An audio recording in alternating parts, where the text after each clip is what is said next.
Perspective des partisans et détracteurs. L'héritage de Guy Philippe est un récit de perspectives nettement contrasté, avec ses partisans et détracteurs offrant des points de vue divergents sur son impact et sa signification dans l'histoire haïtienne. Ces perspectives reflètent non seulement les opinions divisées sur Guy lui-même, mais éclairent également les complexités plus larges et les défis du paysage politique haïtien. Vue des partisans. Les partisans de Guy Philippe le considèrent comme un leader courageux et décisif qui a pris des mesures audacieuses pour le bien d'Haïti. Ils citent souvent son rôle dans le coup d'État de 2004 comme une étape nécessaire pour éliminer un gouvernement qu'ils percevaient comme corrompu et autoritaire. À leurs yeux, Guy est vu comme un patriote prêt à risquer sa vie et sa réputation pour l'avenir de son pays.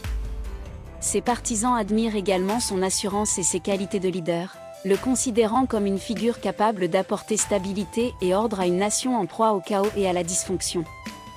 Ils estiment que son parcours militaire et sa compréhension des dynamiques sociopolitiques d'Haïti le rendaient bien adapté pour naviguer dans l'arène politique complexe et souvent turbulente du pays. Perspective des détracteurs. Inversement, les détracteurs de Guy Philippe ont une vision nettement moins favorable de ses actions et de son héritage. Ils soutiennent que son implication dans le coup d'État de 2004 a perturbé le processus démocratique et a conduit à une instabilité et une violence accrue dans le pays. Les critiques soulignent les atteintes aux droits de l'homme et la rupture de l'ordre public qui ont suivi le coup comme preuve de son impact néfaste. Les détracteurs remettent également en question les motivations de Guy, suggérant que ses actions étaient davantage motivées par l'ambition personnelle et le désir de pouvoir que par une véritable préoccupation pour le bien-être d'Haïti. Il considère son héritage comme celui de la division et de la discorde, contribuant au cycle des bouleversements politiques et de l'instabilité en Haïti. Impact sur la société haïtienne. Les perspectives divergentes sur Guy Philippe dépassent ses actions personnelles pour s'étendre à l'impact plus large sur la société haïtienne. Ses partisans soutiennent qu'il a attiré l'attention sur les problèmes de corruption et de gouvernance, soulignant la nécessité d'un leadership fort et responsable. En revanche, les détracteurs affirment que ces actions ont exacerbé les divisions sociales et ont entravé le progrès vers une gouvernance démocratique et la justice sociale. Héritage dans la politique haïtienne. Quelle que soit la position adoptée à l'égard de Guy Philippe, il est indéniable que son héritage est profondément entrelacé avec la trame de la politique haïtienne. Il reste une figure polarisante, symbolisant à la fois la lutte contre la corruption et les défis pour atteindre la stabilité et la démocratie dans un environnement politique complexe. En résumé, les perspectives des partisans et détracteurs de Guy Philippe offrent une fenêtre sur des opinions diverses et souvent conflictuelles sur son héritage. Ses actions et leurs répercussions continuent de susciter des émotions vives et des débats, reflétant les défis et aspirations continues du peuple haïtien dans sa quête d'une nation plus stable, juste et prospère. Influence sur les futurs leaders politiques et militaires. La carrière de Guy Philippe, marquée par une implication militaire et politique significative, a eu une influence durable sur les générations futures de leaders politiques et militaires en Haïti. Ses actions, en particulier son rôle dans le coup d'État de 2004, servent à la fois de modèle et de mise en garde pour ceux aspirant à des postes de leadership dans le pays au paysage sociopolitique complexe. Modèle de leadership militaire. Le passé militaire de Guy a été une référence pour de nombreux membres des forces armées haïtiennes. Sa capacité à mobiliser et diriger un coup d'État réussi a démontré son acuité stratégique et ses compétences en leadership. Pour certains dans l'armée, Guy représente l'incarnation d'un leader fort capable de prendre des mesures décisives en temps de crise. Sa carrière militaire est souvent étudiée et discutée dans le contexte du leadership, de la stratégie et du rôle de l'armée dans la politique nationale. Impact sur les relations civilo-militaires. Cependant, l'implication de Guy dans le renversement d'un gouvernement élu démocratiquement a également suscité d'importantes discussions sur le rôle de l'armée dans les affaires politiques. Ces actions ont servi de rappel des dangers du dépassement des limites militaires en politique et de l'importance de maintenir une distinction claire entre les rôles militaires et civils. Pour les futurs leaders politiques et militaires, comprendre cet équilibre est crucial pour préserver la gouvernance démocratique et éviter les écueils de la politique militariste. Influence sur le leadership politique. Dans le domaine de la politique, le parcours de Guy, passant de figure militaire à acteur politique, offre des leçons sur les complexités du leadership politique en Haïti. Sa capacité à naviguer dans les eaux politiques tumultueuses, son charisme et son approche populiste sont des aspects dont les futurs leaders politiques peuvent s'inspirer. Cependant, son histoire met également en lumière les défis de la transition d'un rôle militaire à un rôle politique, en particulier dans un pays marqué par une histoire d'instabilité politique et de coups d'État. Leçon de résilience et d'adaptabilité.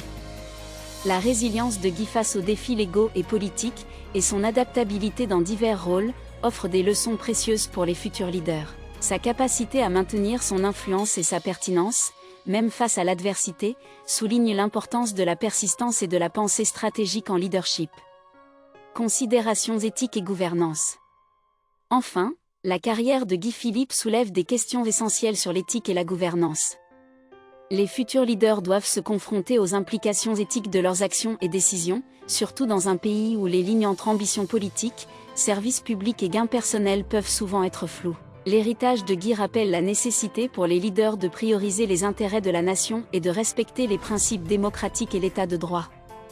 En résumé, l'influence de Guy Philippe sur les futurs leaders politiques et militaires en Haïti est multifacette.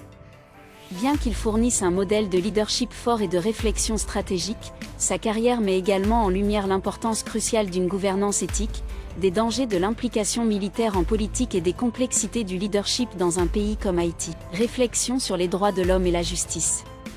L'héritage de Guy Philippe est inextricablement lié au discours plus large sur les droits de l'homme et la justice en Haïti. Sa carrière, marquée par des initiatives militaires et politiques, soulève des questions cruciales sur la protection des droits de l'homme et la quête de la justice dans un pays avec une histoire complexe de troubles politiques et de conflits sociaux. Préoccupations en matière de droits de l'homme. L'implication de Guy dans le coup d'État de 2004 et la période subséquente d'instabilité en Haïti ont mis en lumière des préoccupations concernant les violations des droits de l'homme. Les rapports de violence, de détention illégale et d'autres violations au cours de cette période tumultueuse ont été un point de discorde important. Les critiques affirment que les actions de Guy, directement ou indirectement, ont contribué à un environnement où de telles violations ont eu lieu, soulignant la nécessité de responsabilité et de justice pour les victimes. Justice et responsabilité. Les défis légaux et les procès auxquels Guy a été confronté ont également ouvert des discussions sur l'efficacité du système judiciaire haïtien et le concept de responsabilité des leaders politiques et militaires. Son cas a mis en lumière les difficultés de poursuivre des allégations de violation des droits de l'homme et l'importance d'un processus juridique équitable et impartial. Cela a souligné les difficultés à concilier la quête de la justice avec les réalités politiques et la nécessité d'un système judiciaire indépendant capable de traiter les abus passés. Impact sur la perception publique de la justice. L'histoire de Guy Philippe a influencé de manière significative la perception publique haïtienne de la justice et de l'état de droit. Pour certains, sa capacité à échapper à la capture pendant des années et la complexité de ses procédures légales renforcent un sentiment de cynisme quant à l'efficacité et à l'équité du système judiciaire. Pour d'autres, son arrestation et son procès représentent une avancée vers le respect de l'état de droit et la garantie que même des personnalités influentes ne sont pas au-dessus de la loi. Débat sur la justice transitionnelle. Le cas de Guy contribue également au débat en cours sur la justice transitionnelle en Haïti. Comment traiter les abus passés et assurer la réconciliation dans une société marquée par des blessures historiques profondes. Ces actions pendant et après le coup d'État de 2004 font partie d'un récit plus large de violence politique et d'instabilité en Haïti, soulevant des questions sur la manière de traiter ces problèmes, de guérir la nation et d'éviter de futures violations. Héritage dans le contexte des droits de l'homme. Dans le contexte plus large des droits de l'homme, l'héritage de Guy Philippe rappelle l'importance de protéger ses droits, même face à des bouleversements politiques et des défis de sécurité. Cela souligne la nécessité d'institutions solides capables de garantir les droits de l'homme et la nécessité de tenir les leaders responsables de leurs actions. En résumé, les réflexions sur les droits de l'homme et la justice dans le contexte de la carrière de Guy Philippe offrent une vision nuancée de son impact sur Haïti. Son héritage à cet égard est complexe, englobant des questions d'abus des droits de l'homme, des défis pour assurer la justice et la responsabilité, et des efforts continus pour construire un système judiciaire équitable et efficace en Haïti.